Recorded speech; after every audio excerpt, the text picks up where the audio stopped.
Hello friends, ತಮಗೆಲ್ಲರಿಗೂ ಮತ್ತೊಮ್ಮೆ ನನ್ನ ಚಾನಲ್ಗೆ ಸುಸ್ವಾಗತ. ಈ ದಿನ ನಾವು 8ನೇ ತರಗತಿಯ ಭಾಗ 1 ಗಣಿತ ಪ್ರಕಾಶದಲ್ಲಿ ಮೊದಲನೇ ಚಾಪ್ಟರ್ ಆಗಿರುವಂಥ ವರ್ಗ ಮತ್ತು ಘನದ ಲಾಸ್ಟ್ ಪೇಜ್ನಲ್ಲಿ 18ನೇ ಪೇಜಲ್ಲಿದ್ದೀವಿ. ಸೊ ಫ್ರೆಂಡ್ಸ್, ಇಲ್ಲಿಯವರೆಗೆ ನೀವು ನಮ್ಮ ಚಾನಲ್ನ ಸಬ್ಸ್ಕ್ರೈಬ್ ಮಾಡಿಲ್ಲ ಅಂತಂದರೆ ಪ್ಲೀಸ್ ಸಬ್ಸ್ಕ್ರೈಬ್ ಮಾಡಿ, ಲೈಕ್ ಮಾಡಿ, ಶೇರ್ ಮಾಡಿ. ನಿಮ್ಮ ಪ್ರೀತಿ ಪ್ರೋತ್ಸಾಹ ನನಗೆ ಬಹಳ ಇಂಪಾರ್ಟೆಂಟು. ಬನ್ನಿ ನೋಡೋಣ. ಕಂಡು ಹಿಡೀರಿ ಅಂತ ಹೇಳಿಬಿಟ್ಟು ಕೊಡಿದ್ದಾರೆ ಪುಟದ ಸಂಖ್ಯೆ 18ರಲ್ಲಿ. ಸೊ ಇದರೊಳಗಡೆ ಮೊದಲನೇ ಕ್ವಶನ್ ಏನಿದೆ ಅಂತ ಅಂದರೆ 27,000, 10,648 ಇವುಗಳ ಘನಮೂಲಗಳನ್ನು ಕಂಡುಹಿಡಿ. ನಾನು ನನ್ನ ಒಂದು ಎಕ್ಸ್ಪ್ಲನೇಷನ್ ವಿಡಿಯೋದಲ್ಲಿ ಹೇಳಿದ್ದೆ ಏನಂತ ಹೇಳಿಬಿಟ್ಟು ಯಾವ ರೀತಿಯಾಗಿ ಕಂಡುಹಿಡಿತೀವಿ ಅಂತ. ಸೊ ಬನ್ನಿ ನೋಡೋಣ. ಅದರೊಳಗಡೆ ಮೊದಲನೇದು 27,000ದ ಪ್ರೈಮ್ ಫ್ಯಾಕ್ಟರೈಸೇಷನ್ ಮೆಥಡ್ ಅಂತ ಹೇಳ್ಬಿಟ್ಟು ಹೇಳ್ತಾರಲ್ಲ, ಅಥವಾ ಅವಿಭಾಜ್ಯ ಅಪವರ್ತನಗಳನ್ನು ಕಂಡುಹಿಡಿಯುವ ಮೆಥಡಲ್ಲಿ ನೋಡೋಣ. ಸೊ ಬನ್ನಿ. ಸೊ ಹೇಳಿದ್ದೆ ಮೊದಲ ಒಂದು ಅವಿಭಾಜ್ಯ ಅಪವರ್ತನದಲ್ಲಿ 2 ನಂಬರ್ ಬರುತ್ತೆ, ಅಲ್ಲಿಂದನೇ ಸ್ಟಾರ್ಟ್ ಮಾಡಿ ಅಂತ ಹೇಳಿಬಿಟ್ಟು. 3ರಿಂದ ಬರಲ್ಲ, ಇದು 3ರಿಂದನೂ ಬರುತ್ತೆ. ಸೊ 3ರಿಂದ ಮಾಡ್ಕೊಳ್ಳೋಣ. 3 9 27 0 0 0. ನೆಕ್ಸ್ಟ್ 3 3 9, 3 10 30. ಓಕೆ, ನೆಕ್ಸ್ಟು ಬಂದುಬಿಟ್ಟು 2ನೇ ನಂಬರಿಂದ ಬರುತ್ತೆ. So 2 500, 2 250, so 2 125. ಸೊ ಡೈರೆಕ್ಟ್ 5ರಿಂದ ತೊಗೊಬೋದು. 5 2 10, 5 5 25, 5 5 25, 5 1 ಆಯಿತು. ಸೊ ಬನ್ನಿ, ಇದರ ಒಂದು ಘನಮೂಲ ಕಂಡು ಹಿಡಿಯೋಕ್ಕಲ್ವ. 27,000 is equal to 3 × 3 × 3. Next 2 × 2 × 2. Next 5 × 5 × 5. ಇದಕ್ಕೂ ಸಹ ಘನಮೂಲದ ಚಿಹ್ನೆನ ಹಾಕಬೇಕಾಗತ್ತೆ, ಯಾಕೆ ಅಂತಂದರೆ ಹೊರಗಡೆ ತೆಗಿಬೇಕಲ್ವ, ಅದಕ್ಕೆ. ಇದರ ಒಂದು ಗ್ರೂಪ್ ಬಂತು 3. ಸೊ ಇದನ್ನು ಸೇರಿಸ್ಬಿಟ್ಟು ಒಂದು ಗ್ರೂಪ್, ಇದನ್ನು ಸೇರಿಸ್ಬಿಟ್ಟು ಒಂದು ಗ್ರೂಪ್. 3 7 6, 6 5 30, 30 ಅನ್ನೋದು ಇದರ ಘನಮೂಲ. Okay fine. ನೆಕ್ಸ್ಟ್ ಎರಡನೇದು ನೋಡೋಣ. 10,648. ಓಕೆ, ಇದನ್ನು ನೋಡಿದಾಗ 10,648ರ ಇದು ಸಮಸಂಖ್ಯೆ ಆಗಿರೋದ್ರಿಂದ 2ರಿಂದನೇ ತೊಗೊಂಬಿಡೋಣ. 2 5 10, 2 3 6, 2 2 4, 2 4 8, 2 2 4, 2 2 4, 2 6 12, ಮತ್ತೆ 2 6 12, 2 2 4. ಸೊ 2 1 2, 2 3 6, 2 3 6, 2 1 1. ಸೊ 1331 ಡೈರೆಕ್ಟಾಗಿ ನಾವು ಯಾವುದರಿಂದ ಇದು ಮಾಡ್ತೀವಿ ಅಂತಂದರೆ 11ರಿಂದ ಬಂದುಬಿಡುತ್ತೆ. 11 121, 11 11, 11 1. Okay fine. 10,648 is equal to cube root of 2 × 2 × 2, 11 × 11 × 11. Okay, ಇದರ ಒಂದು ಗ್ರೂಪ್ ತೊಗೊಂಡ್ರೆ 2, ಇದರ ಒಂದು ಗ್ರೂಪ್ ತೊಗೊಂಡ್ರೆ 11. 3 ಅಂಕಿಗಳ ಒಂದು ಗುಂಪನ್ನು ಮಾಡಬೇಕಾಗತ್ತೆ. 11 2 22, 22 ಅನ್ನೋದು ಇದರ ಘನ ಮೂಲ. Okay fine. ನೆಕ್ಸ್ಟ್ ನಂಬರ್ ನೋಡೋಣ. 1300 ಕ್ವಶನು 1323 ಪೂರ್ಣ ಘನ ಸಂಖ್ಯೆ ಆಗಿಸಲು ಅದಕ್ಕೆ ಯಾವ ಸಂಖ್ಯೆಯಿಂದ ಗುಣಿಸಬೇಕಾಗತ್ತೆ. ಸೇಮ್ ಈ ರೀತಿಯಾಗಿ ನಾವು ವರ್ಗ ಸಂಖ್ಯೆಯಲ್ಲೂ ಸಹ ಮಾಡಿದ್ವಿ. ಸೊ ಇಲ್ಲಿ ನೋಡೋಣ. ಹಾಗಾದರೆ ಇದೊಂದು ಏನರ್ಥಪ್ಪ ಅಂತ ಅಂದರೆ, ಇದು ಒಂದು ಪೂರ್ಣ ಘನ ಸಂಖ್ಯೆ ಅಲ್ಲ. ಸೊ ಯಾವ ಸಂಖ್ಯೆಯಿಂದ ನಾವು ಗುಣಿಸಿದ್ರೆ ಅದು ಪೂರ್ಣ ಘನ ಸಂಖ್ಯೆ ಆಗುತ್ತೆ. ಸೊ ಬನ್ನಿ ನೋಡೋಣ. ಎರಡನೇ ಲೆಕ್ಕ 1323ರ ನಾವು ಫಸ್ಟು ಏನು ಮಾಡಬೇಕಪ್ಪ ಅಂತಂದರೆ ಪ್ರೈಮ್ ಫ್ಯಾಕ್ಟರ್ಸನ್ನು ನೋಡಬೇಕು. 3ನೇ ಮಗಿಯಲ್ಲಿ 3 4 12, 3 4 12, 3 3 1, 3 1 3 1 3 4 12, 3 7 21, ಮತ್ತು 3ರಿಂದ ತೊಗೊಂಡ್ರೆ 49 ಆಯಿತು. 7ನೇ ಮಗಿಯಲ್ಲಿ 7 7 7 1. Okay fine. ಇಲ್ಲೇ ನೋಡ್ಬೋದು ನೀವು ಯಾವುದರಿಂದ. ಸೊ ನಮಗೆ ಒಂದು ರೂಲ್ಸ್ ಏನಿದೆ ಅಂತ ಅಂದರೆ 3 × 3 × 3, 7 × 7 ಇದೆ. ಸೊ ಇನ್ನೊಂದು 7 ಮಿಸ್ಸಿಂಗ್ ಇದೆ ಅಲ್ವಾ. ಸೊ ಇದ್ರದ್ದು ಒಂದು ಗುಂಪು ಸಿಕ್ತು, ಇನ್ನೊಂದ್ರದ್ದು ಒಂದು ಗುಂಪು ಮಾಡಬೇಕು ಅಂತ ಅಂದರೆ ಇಲ್ಲ ಗುಂಪು. ಹಾಗಾಗಿಬಿಟ್ಟು ನಾವೇನು ಮಾಡ್ತೀವಿ ಅಂತಂದರೆ, ನಾವು ಈ ಒಂದು ಸಂಖ್ಯೆ 1323 ಪೂರ್ಣ ಘನ ಸಂಖ್ಯೆ ಆಗಲು ಯಾವುದು ಮಿಸ್ಸಿಂಗ್ ಇದೆಯಲ್ಲ ಅದರಿಂದ ಗುಣಿಸ್ಬೇಕಾಗತ್ತೆ. ಸಂಖ್ಯೆ ಆಗಲು 7ರಿಂದ ಗುಣಿಸಿದಾಗ, ಓಕೆ, ಗುಣಿಸಿದಾಗ 1323 ಪೂರ್ಣ ವರ್ಗ ಸಂಖ್ಯೆಗಲು 7ರಿಂದ ಗುಣಿಸಬೇಕು. ಇಷ್ಟೇ ಆನ್ಸರ್. ಅವ್ರು ಏನು ನಮಗೆ ಗುಣಿಸಿಡ್ರಿ ಅಂತ ಏನು ಹೇಳಿಲ್ಲ. ಸೊ ಇದನ್ನು ಗುಣಿಸಿದ್ರೆ ನಮಗೆ ಏನು ಉತ್ತರ ಬರುತ್ತಲ್ಲ ಅದು ಪೂರ್ಣ ವರ್ಗ ಸಂಖ್ಯೆ ಆಗುತ್ತೆ. Okay fine. ಹಾಗಾದರೆ ಇದು ಪೂರ್ಣ ವರ್ಗ ಸಂಖ್ಯೆ ಅಲ್ಲ. ಸೊ ನಾವು ಎಲ್ಲಿ ಏನು ಮೆಥಡನ್ನು ನೋಡಿದ್ವಿ, ಸೊ ಇದರ ಒಂದು ಪ್ರೈಮ್ ಫ್ಯಾಕ್ಟರ್ಸನ್ನು ತೆಗೆದ್ವಿ, ಅವಿಭಾಜ್ಯ ಅಪವರ್ತನಗಳನ್ನು ತೆಗೆದ್ವಿ, ಯಾವುದು ಮಿಸ್ಸಿಂಗ್ ಇದೆಯೋ ಅದರಿಂದ ಅದು ಗುಣಿಸಬೇಕು ಅಂತ ಹೇಳಿ. ಸೊ ವರ್ಗ ಸಂಖ್ಯೆಯಲ್ಲೂ ಅಷ್ಟೇ ಎರಡೆರಡು ಗುಂಪು ಮಾಡ್ತೀವಿ, ಇಲ್ಲಿ ಮೂರು ಗುಂಪು ಮಾಡಿದ್ದೀವಿ. ನೆಕ್ಸ್ಟ್ ಇಲ್ಲಿ ಕ್ವಶನ್ ಕೊಟ್ಟಿದ್ದಾನೆ, ಮೂರನೇದು ಸರಿ ಅಥವಾ ತಪ್ಪು ಎಂದು ತಿಳಿಸಿ. ನಂತರ ನಿಮ್ಮ ತಾರ್ಕಿಕತೆಯನ್ನು ವಿವರಿಸಿ. ಸುಮ್ಮನೆ ಸರಿ ತಪ್ಪು ಅಂತ ಹೇಳ್ಬಿಟ್ಟು ಹೇಳಿಬಿಡ್ರಿ, ಅದಕ್ಕೆ ವಿವರಣೆನೂ ಸಹ ಕೊಡಿ ಅಂತ ಹೇಳ್ಬಿಟ್ಟು ಕೊಡಿದೆ. ಮೊದಲನೇದಾಗಿ ಏನು, ಯಾವುದೇ ಬೆಸ ಸಂಖ್ಯೆಯ ಘನವು ಸಮಸಂಖ್ಯೆಯಾಗಿರುತ್ತೆ. ಸೊ ಈ ಸ್ಟೇಟ್ಮೆಂಟು 3ರಲ್ಲಿ 1ನೇದು. ಓಕೆ, ಏನಂತ ಹೇಳ್ತಿದ್ದಾನೆ, ಯಾವುದೇ ಬೆಸ ಸಂಖ್ಯೆಯ ಘನ ಸಮಸಂಖ್ಯೆ ಆಗಿರ್ತದೆ. ಸೊ ಫಸ್ಟ್ ಎಕ್ಸ್ಪ್ಲನೇಷನ್ನೇ ನೋಡೋಣ. ಬೆಸ ಸಂಖ್ಯೆನ ತೊಗೊಳ್ಳೋಣ, 1 ಕ್ಯೂಬ್ = 1. ನೆಕ್ಸ್ಟ್ ಬೆಸ ಸಂಖ್ಯೆ ತೊಗೊಳ್ಳೋಣ, 3 ಕ್ಯೂಬ್ = 27. ಇವರೇನು ಹೇಳ್ತಿದ್ದಾರೆ, ಯಾವುದೇ ಬೆಸ ಸಂಖ್ಯೆಯ ಘನ ಸಮಸಂಖ್ಯೆ ಆಗಿರುತ್ತಂತೆ. ಎಲ್ಲಿದೆಯಪ್ಪ ಸಮಸಂಖ್ಯೆ? ಇಲ್ಲಿ ಬೆಸ ಸಂಖ್ಯೆನೇ ಬರ್ತಾ ಇದೆ. ಸೊ ಹಾಗಾಗಿಬಿಟ್ಟು ಇದು ಮೊದಲನೇದು ತಪ್ಪು ಸ್ಟೇಟ್ಮೆಂಟ್, ತಪ್ಪು. ಅದಕ್ಕೆ ಎಕ್ಸಾಂಪಲ್ಲು ನಾವಿಲ್ಲಿ ಕೊಟ್ಟಿದ್ದೀವಿ, ವಿವರಣೆ ಕೊಡಬೇಕು ಅಂತ ಹೇಳಿದ್ದಾರೆ. ಸೊ ಅದಕ್ಕೆ ನೆಕ್ಸ್ಟ್ ಎರಡನೇದು ಕ್ವಶನ್ ನೋಡೋಣ. 8ರಿಂದ ಕೊನೆಗೊಳ್ಳುವ ಯಾವುದೇ ಘನ ಸಂಖ್ಯೆ ಇರುವುದಿಲ್ಲ. ಸೊ ಇಲ್ಲೇ ಇದೆ, ನೋಡಿಬಿಡೋಣ, ಯಾಕಷ್ಟು ದೂರ ಹೋಗ್ತೀರಾ. 8ರಿಂದ ಕೊನೆಗೊಳ್ಳುವ ಯಾವುದೇ ಘನ ಸಂಖ್ಯೆ ಇರಲ್ಲಂತೆ. ಇದೆಯಲ್ವಾ, 2 ರ ಘಾತ 3, 2 ಕ್ಯೂಬು, 2ರ ಘನನೇ 8 ಅಲ್ವಾ. ಸೊ 12ರ ಘನ 8, ಇಲ್ಲೂ 8 ಇದೆಯಲ್ವಾ. ಸೊ ಯಾಕಿಲ್ಲ, ಇದೆ. ಏನು, ಇಲ್ಲಿ ಫಸ್ಟು 2 ಕ್ಯೂಬು 8 ಸಿಕ್ತು, 12 ಕ್ಯೂಬು 1728 ಸಿಕ್ತು, 8ರಿಂದ ಕೊನೆಗೊಂಡಿದೆ. ಸೊ ಈ ಸ್ಟೇಟ್ಮೆಂಟು ಸಹ ತಪ್ಪು. Okay fine. ನೆಕ್ಸ್ಟನ್ನು ನೋಡೋಣ ಏನಿದೆ ಅಂತ ಹೇಳಿಬಿಟ್ಟು. 2 ಅಂಕಿಯ ಸಂಖ್ಯೆಯ ಘನವು 3 ಅಂಕಿಯ ಸಂಖ್ಯೆ ಆಗಿರಬಹುದು ಅಂತ ಕೊಟ್ಟಿದ್ದಾರೆ. ಅಂತಂದರೆ 2 ಅಂಕಿಯ ಸಂಖ್ಯೆ, ಫಾರ್ ಎಕ್ಸಾಂಪಲ್ 2 ಅಂಕಿಯ ಸಂಖ್ಯೆ ಅಂತ ಅಂದರೆ 2 ಅಂಕಿಯ ಸಂಖ್ಯೆ ಸ್ಟಾರ್ಟ್ ಆಗೋದೆ 10ರಿಂದ ಅಲ್ವಾ. ಸೊ ನೋಡೋಣ, 10ರಿಂದನೇ ಸ್ಟಾರ್ಟ್ ಆಗೋದು, 2 ಅಂಕಿಯ ಚಿಕ್ಕ ಸಂಖ್ಯೆ 10ರಿಂದ. ಸೊ ಇದರ ಘನ, ಸೊ ಬೇರೆ ಭಾಳ ಇದ್ದಾವೆ, 11, 12, 32, ಇವೆಲ್ಲ 2 ಅಂಕಿ. ಫಸ್ಟ್ ಸ್ಟಾರ್ಟಿಂಗೆಲ್ಲ ನೋಡೋಣ, ಇದರೊಳಗೆ ನಮಗೆ 3 ಅಂಕಿ ಸಿಗತ್ತಾ ಅಂತ ಹೇಳಿ. 1, 2, 3, 4 ಅಂಕಿ ಸಿಕ್ಕಿದೆ ಅಲ್ವಾ. ಸೊ ಸ್ಟಾರ್ಟಿಂಗಿನ ಚಿಕ್ಕ ಸಂಖ್ಯೆಯಲ್ಲೇ 2 ಅಂಕಿ ಸ್ಟಾರ್ಟ್ ಆಗೋದೇ 10ರಿಂದ. ಅದರಲ್ಲೇ ನಮಗೆ ಇದರ ಉತ್ತರದಲ್ಲಿ 3 ಅಂಕಿ 4 ಅಂಕಿ ಬಂದ ಮೇಲೆ ಸೊ ಅವ್ರು ಏನು ಹೇಳ್ತಾ ಇದ್ದಾರೆ, 2 ಅಂಕಿಯ ಘನ ಸಂಖ್ಯೆಯು 3 ಅಂಕಿಯ ಸಂಖ್ಯೆ ಆಗಿರಬಹುದು. ಇಲ್ಲ, ಆಗಿರೋಕ್ಕೆ ಸಾಧ್ಯನೇ ಇಲ್ಲ. ಯಾಕಂತಂದರೆ ಸ್ಟಾರ್ಟ್ ಆಗೋದೇ 4 ಅಂಕಿಯಿಂದ ಸ್ಟಾರ್ಟ್ ಆಗಿದೆ. So okay fine. ನೆಕ್ಸ್ಟ್ 4ನೇದು, 2 ಅಂಕಿಯ ಸಂಖ್ಯೆಯ ಘನವು 7 ಅಥವಾ ಅದಕ್ಕಿಂತ ಹೆಚ್ಚಿನ ಅಂಕಿಗಳನ್ನು ಹೊಂದಿರಬಹುದು.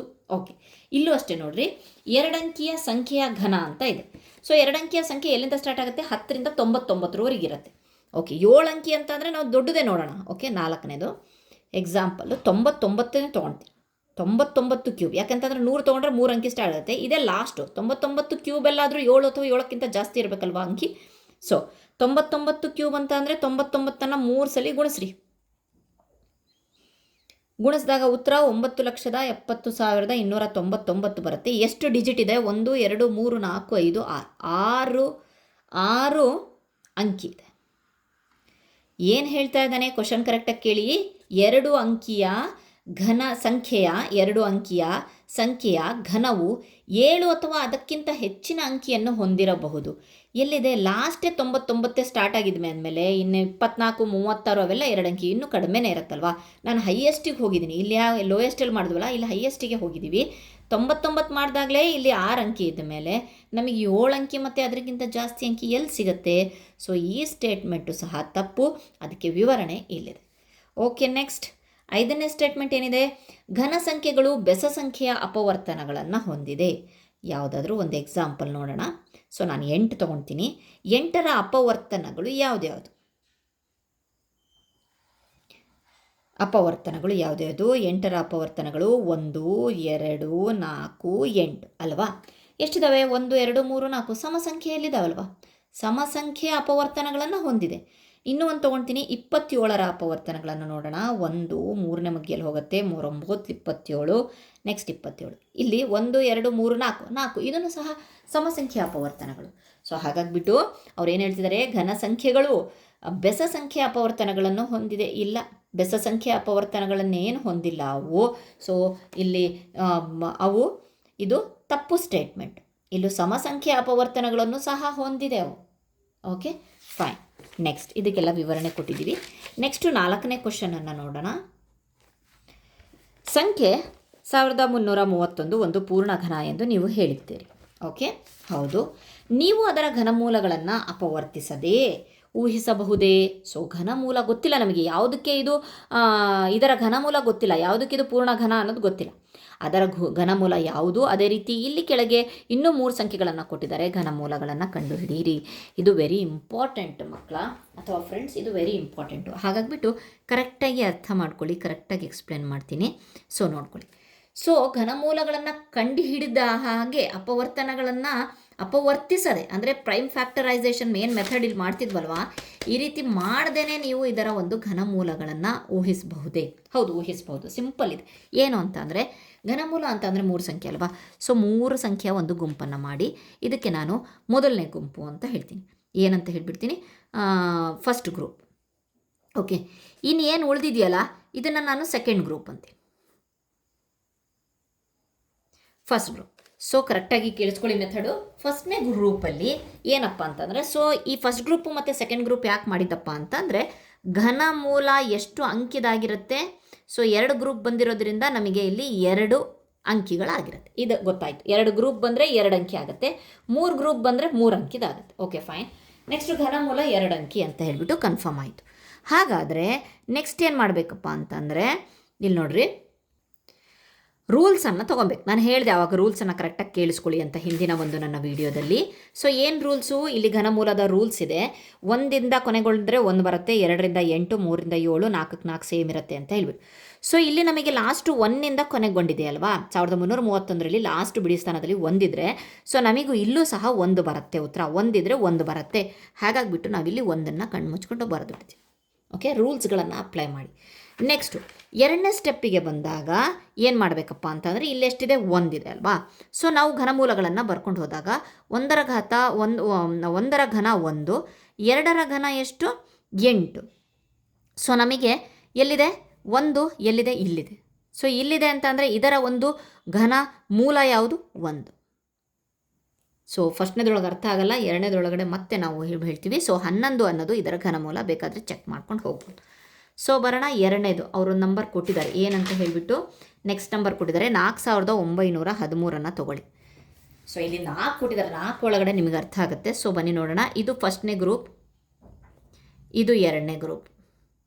ಸೊ ಹಾಗಾದರೆ ಘನಮೂಲ ಎಷ್ಟು ನಂಬರಿಂದು ಎಷ್ಟು ಅಂಕಿ ಇರುತ್ತೆ? ಘನಮೂಲ 2 ಅಂಕಿದಿರುತ್ತೆ. ಸೊ ಇದನ್ನು ಫಿಕ್ಸ್ ಮಾಡಬೇಕು ಅಂತ ಅಂದರೆ ನಾವು ರೂಲ್ಸನ್ನು ಮತ್ತೊಮ್ಮೆ ನೋಡಬೇಕು. ಏನಪ್ಪ ಅಂತಂದರೆ, ಇಲ್ಲಿ 3ರಿಂದ ಎಂಡ್ ಆಗಿದೆ ಅಂತಂದರೆ, ರೂಲ್ಸ್ ಪ್ರಕಾರ 3ರಿಂದ ಎಂಡ್ ಆಯಿತು ಅಂತ ಅಂದರೆ ಇಲ್ಲಿ ಘನಮೂಲದಲ್ಲಿ 7 ಇರುತ್ತೆ. ಓಕೆ, 3ರಿಂದ ಎಂಡ್ ಆಗಿದೆ ಅಂತ ಅಂದರೆ 7, 7ರಿಂದ ಎಂಡ್ ಆಗಿದ್ರೆ 3 ಬರಿತಿದ್ವಿ, 3ರಿಂದ ಎಂಡ್ ಆಗಿದೆ 7. ಇದಂತೂ ಮುಗೀತು ಫಸ್ಟ್ ಗ್ರೂಪಲ್ಲಿ. ಈಗ ಸೆಕೆಂಡ್ ಗ್ರೂಪಿನ ಡಿಸೈಡ್ ಮಾಡೋಣ. 4. ಸೊ 4 ಅಂತಂದರೆ ಮತ್ತು ಇದೇ ರೀತಿ ಏನು, 1 ಕ್ಯೂಬ್ 1, 2 ಕ್ಯೂಬ್ 8 ಅಂತಂದರೆ ಈ 2ರ ಮಧ್ಯೆ ಎಲ್ಲೋ 4 ಇದೆಯಲ್ವಾ. ಸೊ ಇದ್ರೊಳಗಡೆ ಯಾವುದು ಚಿಕ್ಕ ನಂಬರ್? ಘನಮೂಲ ನೋಡಬೇಕು, ಇದನ್ನು ನೋಡಬೇಡ್ರಿ. ಇದ್ರೊಳಗಡೆ ಯಾವುದು ಚಿಕ್ಕದು? 1 ಚಿಕ್ಕದಲ್ವಾ. ಸೊ ಹಾಗಾಗಿಬಿಟ್ಟು 17 ನೀವು ಚೆಕ್ ಮಾಡಿ. ಡೆಫಿನೆಟಾಗಿ 17 × 17 × 17 ನಿಮಗೆ ಬರುತ್ತೆ 4913. Okay fine. ನೆಕ್ಸ್ಟ್ 3ನೇದು ನೋಡೋಣ. ಐ ಹೋಪ್ ಸ್ವಲ್ಪ ಅರ್ಥ ಆಗ್ತಿದೆ ಅಂದ್ಕೊಂಡಿದ್ದೀನಿ. ನೆಕ್ಸ್ಟ್ 3ನೇ ನಂಬರನ್ನು ತೊಗೊಳ್ತೀನಿ. ಏನಿದೆ? 12167 ಇದೆ. ಸೊ ಬನ್ನಿ, ಇದರ ಒಂದು ಗ್ರೂಪು ಫಸ್ಟ್ ಗ್ರೂಪು, ಇದು ಸೆಕೆಂಡ್ ಗ್ರೂಪ್. ಸೊ ಘನಮೂಲ ಎಷ್ಟು ಅಂಕಿ ಇರುತ್ತೆ? 2 ಅಂಕಿ ಇರುತ್ತೆ. ಓಕೆ, ಇದು ಟೆಕ್ಸ್ಟ್ ಬುಕ್ಕಲ್ಲಿ ಇಲ್ಲ ಮೆಥಡು. ಓಕೆ, ನೆಕ್ಸ್ಟು ಇಲ್ಲಿ 7 ಇದೆ. ನಾನು ಆವಾಗಲೇ ಹೇಳಿದ್ದೆ 3 ಇದ್ದರೆ 7 ಆಗುತ್ತೆ, 7 ಇದ್ದರೆ 3. ಇದು ನಾವು ಮಾಡಿರೋದಲ್ಲ, ಇದು ರೂಲ್ಸ್ ಇರೋದು. 7 ಇದ್ದರೆ 3 ಬಿಡಿ ಸ್ಥಾನದಲ್ಲಿ. ಓಕೆ, ಈಗ 2ನೇದಕ್ಕೆ ಬರೋಣ. 12. ಓಕೆ, 2ರ ಕ್ಯೂಬ್ ಎಷ್ಟು? ಆನ್ಸರು 8. 3ರ ಕ್ಯೂಬು 27. ಓಕೆ, ಸೊ 8 ಮತ್ತು 27ರ ಮಧ್ಯೆ ಇದೆ 12 ಅಲ್ವಾ. ಸೊ ಕಂಪ್ಲೀಟ್ ತೊಗೊಬೇಕು. 12. ಸೊ ಹಾಗಾಗಿ 8 ಮತ್ತು 27ರ ಮಧ್ಯೆ ಇದೆ ಅಂತ ಅಂದರೆ ಚಿಕ್ಕದು, ಈ 2ರಲ್ಲಿ ಚಿಕ್ಕದು ಯಾವುದು? ಘನಮೂಲ 2. ಸೊ 23. ಓಕೆ, ನೆಕ್ಸ್ಟ್ 4ನೇದು. ಐ ಹೋಪ್ ನಿಮಗೆ ಈ ಲಾಸ್ಟನ್ನು ಬಿಡಿಸುವವರೆಗೆ ಕಂಪ್ಲೀಟಾಗಿ ನಿಮಗೆ ಅರ್ಥ ಆಗಿದೆ ಅಂದ್ಕೊಂಡಿದ್ದೀನಿ. ಅರ್ಥ ಆಗಿಲ್ಲ ಅಂತಂದರೆ ಕಮೆಂಟ್ ಮಾಡಿ, ಅದಕ್ಕೆ ಒಂದು ಸಪ್ರೇಟ್ ಆಗಿರುವಂಥ ವೀಡಿಯೋ ಬೇಕಾದರೆ ಮಾಡ್ತೀನಿ. ಓಕೆ, ಇದು ಫಸ್ಟ್ ಗ್ರೂಪು, ಇದು ಸೆಕೆಂಡ್ ಗ್ರೂಪು. ಸೊ ನೀವೇ ನೋಡ್ಕೊಂಡು ಹೇಳ್ಬೋದು ಅಥವಾ ನೀವೇ ಮಾಡಬಹುದು. ಘನಮೂಲ 2 ಅಂಕಿ ಫಿಕ್ಸ್. ಎಂಟಿದೆ, ರೂಲ್ಸ್ ಪ್ರಕಾರ ಆವಾಗಲೇ ರೂಲ್ಸನ್ನು ಹೇಳಿದ್ವಿ, ಇದು ಮರೆಯೋ ಹಾಗಿಲ್ಲ. 2 ಇದ್ದರೆ 8 ಆಗುತ್ತೆ, 8 ಇದ್ದರೆ 2ರಿಂದ ಕೊನೆಗೊಳ್ಳುತ್ತೆ ಅಲ್ವಾ. ಸೊ ಈಗ 8 ಇದೆ, ಸೊ 2 ಬರೆದುಬಿಡಿ. ಓಕೆ, 32 ಅಂತ ಅಂದರೆ ಯಾವುದ್ರ ಮಧ್ಯ ಹೋಗುತ್ತೆ? 32 ಅಂತ ಅಂದರೆ ಇಲ್ಲಿ ನೋಡಬಹುದು 8 27 ಮಧ್ಯೆ 32 ಅಂತೂ ಬರಲ್ಲ. ನೆಕ್ಸ್ಟು 3 ಕ್ಯೂಬ್ 27, 4 ಕ್ಯೂಬ್ 64, ಇದ್ರ ಮಧ್ಯೆ 32 ಬರುತ್ತೆ ಅಲ್ವಾ. ಸೊ ಇದ್ರ ಮಧ್ಯೆ 32 ಬಂತ ಅಂತ ಅಂದರೆ ಈ ಎರಡರಲ್ಲಿ ಚಿಕ್ಕ ನಂಬರ್ ಯಾವುದು? 32 ನೀವು ತೆಗಿಬೋದು. ಓಕೆ, ಸೊ ಹಾಗಾಗ್ಬಿಟ್ಟು 32 ಇಂಟು 32, ಈ 32 ಎಲ್ಲ ಬರ್ದಿರೋದು ನಾನು. ಸೊ ಇದರಿಂದ 3 ತೊಗೊಂಡು ಬರ್ದು, ಇದು 8 ಬದಲಿಗೆ 2 ಬರ್ದಿರೋದು. ಇದೇ ರೀತಿ ಬೇರೆದನ್ನು ಸಹ ನೀವು ಚೆಕ್ ಮಾಡ್ಕೊಬಹುದು. Okay fine. ನೆಕ್ಸ್ಟ್ ಈ ಪಾಠದ ಲಾಸ್ಟ್ ಕ್ವಶನನ್ನು ನೋಡೋಣ. ಈ ಕೆಳಗಿನಲ್ಲಿ ಯಾವುದು ಅತ್ಯಂತ ದೊಡ್ಡದಾಗಿದೆ? ಕಾರಣದೊಂದಿಗೆ ಉತ್ತರಿಸಿ. ಚಿತ್ರ ನೋಡಿದ ತಕ್ಷಣ ನಮಗೆ ಗೊತ್ತಾಗ್ತಾ ಇದೆ, ಈ ಒಂದು ಲೆಕ್ಕಗಳನ್ನು ನೋಡಿದ ತಕ್ಷಣ ಇದು ಇರಬಹುದು ಅಂತ. ಬಟ್ ಕಾರಣದೊಂದಿಗೆ ಉತ್ತರವನ್ನು ಸಹ ಕೇಳಿದಾರಲ್ವಾ, ಸೊ ನಾವು ಉತ್ತರವನ್ನು ಕಂಡುಹಿಡಿಬೇಕು. ಸೊ ಬನ್ನಿ ನೋಡೋಣ. 5ನೇ ಲೆಕ್ಕದಲ್ಲಿ 1. ಸೊ 67 ಕ್ಯೂಬು 66 ಕ್ಯೂಬನ್ನು ಹುಡ್ಕೊಂಡು ಹೋದರೆ ಸಂಜೆ ಆಗುತ್ತೆ. ಸೊ ಅದಕ್ಕೋಸ್ಕರ ನಾವು ಒಂದು ಸೂತ್ರ ಇದೆಯಲ್ವಾ, A cube minus B cube. ಏನೋ ಅದ್ರ ಸೂತ್ರ? A minus B into A square plus A B plus B square. ಬಹಳ ಈಸಿ ಆಗುತ್ತೆ. ಕ್ಯೂಬನ್ನು ಹುಡ್ಕೋ ಜಾಗದಲ್ಲಿ ಸ್ವಲ್ಪ ಎ ಸ್ಕ್ವೇರನ್ನು ಹುಡ್ಕಿದ್ರೆ ಆಯಿತು. ಸೊ ಅದನ್ನು ನಾನು ಇಲ್ಲಿ ತೊಗೊಂಬರ್ತೀನಿ. 67 minus 66 A minus B. A square ಅಂದರೆ 67 ಸ್ಕ್ವೇರ್ ಪ್ಲಸ್ ಎ ಬಿ ಅಂದರೆ 67 ಇಂಟು 66 ಪ್ಲಸ್ ಬಿ ಸ್ಕ್ವೇರ್ ಅಂದರೆ 66 ಸ್ಕ್ವೇರ್. ಸೊ 67ರಲ್ಲಿ 66 ಹೋದರೆ 1, 67ರ ಘಾತ 4 4 8 9 ಕಂಡುಹಿಡ್ಕೊಂಡಿದ್ದೀನಿ.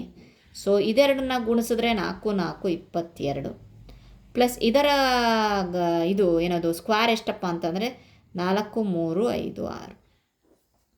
ಸೊ ಇವನ್ನಿಷ್ಟನ್ನು ಸಹ ಕೂಡಿಸ್ದ್ವಿ ಅಂತಂದರೆ 13,267 ಬಂತು. Okay fine.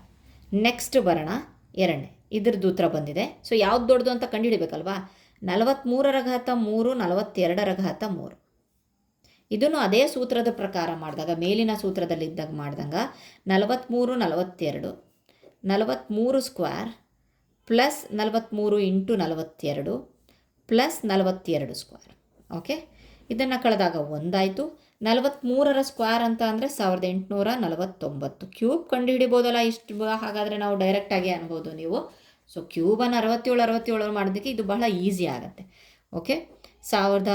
ಸೊ ಕ್ಯೂಬನ್ನು ಹುಡ್ಕೊಂಡು ಕೂರಿಸಿ ಎಕ್ಸಾಮಲ್ಲಿ ಕ್ಯಾಲ್ಕುಲೇಟರ್ಸನ್ನು ತೊಗೊಂಡು ಹೋಗಲ್ಲ, ಮೊಬೈಲನ್ನು ತೊಗೊಂಡು ಹೋಗಲ್ಲ ಅಲ್ವಾ. ಅಟ್ಲೀಸ್ಟ್ 43 ಇಂಟು 43 ಒಂದ್ಸಲಿ ಮಾಡಿಬಿಡ್ಬೋದು. ಮತ್ತೆ ಅದನ್ನು ಉತ್ತರನ 43 ಮಾಡಿದಾಗ ಗುಣಾಕಾರದಲ್ಲಿ ಮಿಸ್ಟೇಕ್ಸ್ ಏನಾದರೂ ಆಗಿಬಿಡ್ಬೋದು. ಅದಕ್ಕೋಸ್ಕರ ಇದು ಬಹಳ ಈಸಿ ಮೆಥಡು. ಇದನ್ನೆರಡು ಗುಣಿಸಿದಾಗ 1806 ಪ್ಲಸ್ ಇದರ ಒಂದು ಸ್ಕ್ವೇರನ್ನು ನೋಡಿದಾಗ 1764. ಸೊ ಮತ್ತೆ ಈಗ ಟೋಟಲ್ ಮಾಡಿದ್ರೆ 5419. ಫೈನ್. ನೆಕ್ಸ್ಟು ಈ ಎರಡರಲ್ಲಿ ಗೊತ್ತಾಯಿತು ನಮಗೆ ಇವನು ದೊಡ್ಡವನು ಅಂತ ಹೇಳಿಬಿಟ್ಟು. ಆದರೂ ನಾವು ರೀಸನ್ ಕೇಳ್ತಾ ಇದ್ದಾನೆ ಹೇಗೆ ಅಂತ. ಇಲ್ಲಿ ನಿಮ್ಮ ಒಂದು ಟೆಕ್ಸ್ಟ್ ಬುಕ್ಕಲ್ಲಿ ಒಂದು ಸ್ವಲ್ಪ ರಾಂಗ್ ಕೊಟ್ಟಿದ್ದಾನೆ. ಯಾಕೆಂತಂದರೆ ಸೇಮನ್ನು ಕೊಟ್ಟಿದ್ದಾರೆ. ಸೊ ಇಂಗ್ಲೀಷ್ ಮೀಡಿಯಂ ಟೆಕ್ಸ್ಟ್ ಬುಕ್ಕಲ್ಲಿ ಕರೆಕ್ಟಾಗಿ ಕೊಟ್ಟಿದ್ದಾರೆ. ಸ್ಕ್ವೇರ್ ಆಗಬೇಕಿದು, ಘಾತ ಅಲ್ಲ. ಯಾಕಂತಂದರೆ ಸೇಮ್ ಕೊಡೋಕ್ಕೆ ಸಾಧ್ಯ ಇಲ್ಲ ಅಲ್ವಾ. 67ರ ಘಾತ ಮತ್ತಿಲ್ಲಿ ಕೊಡೋದ್ರಿಂದ ಏನಾದ್ರದ್ದು ಪ್ರಯೋಜನ? ಇದನ್ನು ಸ್ಕ್ವೇರ್ ಮಾಡ್ಕೊಳ್ಳಿ. ಇಂಗ್ಲೀಷ್ ಮೀಡಿಯಮಲ್ಲಿ ಕರೆಕ್ಟಾಗಿ ಕೊಟ್ಟಿದ್ದಾರೆ 67 ಸ್ಕ್ವೇರ್ ಅಂತ. 67 ಸ್ಕ್ವೇರ್ 66 ಸ್ಕ್ವೇರ್. ಸೊ ಇದನ್ನು ಸಹ ಹುಡ್ಕೊಳೋದಕ್ಕಿಂತ ಇನ್ನೂ ಬಹಳ ಈಸಿಯಾಗಿ ಹೇಳ್ಕೊಡ್ತೀನಿ. ಇದಕ್ಕೂ ಒಂದು ಸೂತ್ರ ಇದೆ. A square minus b square is equal to a plus b into a minus b. ಯಾಕೆ ನಾನು ಮಾಡಲಿಲ್ಲ, ಇದನ್ನು ಗುಣಿಸೋ ಒಂದು ಪ್ರಕ್ರಿಯೆ ಮಾಡಲಿಲ್ಲ ಅನ್ನೋದನ್ನು ಈ ಒಂದು ಲೆಕ್ಕದಲ್ಲೇ ಗೊತ್ತಾಗ್ಬಿಡುತ್ತೆ. ಈಸಿ. 67 plus 66, 67 minus 66. ಸೊ ಸೂತ್ರನ ತೊಗೊಂಬಂದು ಇಲ್ಲಿ ಇಟ್ಟಿದ್ದೀವಿ. ಇದು ಎ ಅಂತ ಅಂದರೆ 67, ಬಿ ಅಂದರೆ 66. ಇದೆರಡು ಕೂಡಿಸಿದ್ರೆ 133 ಇಂಟು 1 ಇದು ಕಳೆದ್ರೆ ಸೊ ಉತ್ತರ 133. ನೋಡಿರಿ ಎಷ್ಟು ಬೇಗ ಬಂತು. ಇದನ್ನು ಗುಣಿಸ್ಕೊಂಡು ಅದರೊಳಗೆ ಒಂದು ಡಿಜಿಟ್ ಮಿಸ್ ಆದ್ರೂ ಸಹ ಕಷ್ಟ ಆಗುತ್ತೆ. So next 43 square minus 42 square. ಇದೇ ಸೇಮ್ ಸೂತ್ರ. 43 ಪ್ಲಸ್ 42, 43 ಮೈನಸ್ 42. ಇದನ್ನೆರಡು ಕೂಡಿಸಿದಾಗ 5 85, ಇದು 1. ಸೊ ಉತ್ತರ 85. ಸೊ ಈಗ ನೋಡ್ಬೋದು ಈ 4ರಲ್ಲಿ ಯಾವ್ದು ದೊಡ್ಡದು ಅಂತ ಕೇಳಿದಾರಲ್ವಾ. ಇದು ದೊಡ್ಡದಾ, ಇದು ದೊಡ್ಡದಾ, ಇದು ದೊಡ್ಡದಾ, ಇದು ದೊಡ್ಡದಾ. ಸೊ 4ಕ್ಕೂ ನಾವು ವಿವರಣೆ ಬರೆದಿದ್ದೀವಿ. ಸೊ ಹಾಗಾಗಿಬಿಟ್ಟು ಇದು ದೊಡ್ಡದು. Okay fine. ಕಾರಣದೊಂದಿಗೆ ಉತ್ತರವನ್ನು ವಿವರಿಸಿ ಅಂದಾಗ ಸೊ ಇದು ವಿವರಣೆನೂ ಇದೆ. ಐ ಹೋಪ್ ನಿಮಗೆ ಒಂದು ಈ ವಿಡಿಯೋ ಇಷ್ಟ ಆಗಿದೆ ಅಂತ ಅಂದ್ಕೊಂಡಿದ್ದೀನಿ. ಇಲ್ಲಿಯವರೆಗೆ ನಾವು ಮೊದಲನೇ ಪಾಠ ಆದಂತಹ ವರ್ಗ ಮತ್ತು ಘನ ಈ ಒಂದು ಪಾಠದ ಕಂಪ್ಲೀಟ್ ಆಗಿರುವಂತಹ ವೀಡಿಯೋಸ್ಗಳನ್ನು ಸಹ ನಾನು ಮಾಡಿದ್ದೀನಿ. ಐ ಹೋಪ್ ನಿಮ್ಗೆ ಇಷ್ಟ ಆಗಿದೆ ಅಂದ್ಕೊಂಡಿದ್ದೀನಿ. ನೆಕ್ಸ್ಟ್ ಒಂದು ವೀಡಿಯೋದಲ್ಲಿ ನಾವು ಘಾತಾಂಕಗಳ ಆಟವನ್ನು ನೋಡೋಣಂತೆ. Thank you friends.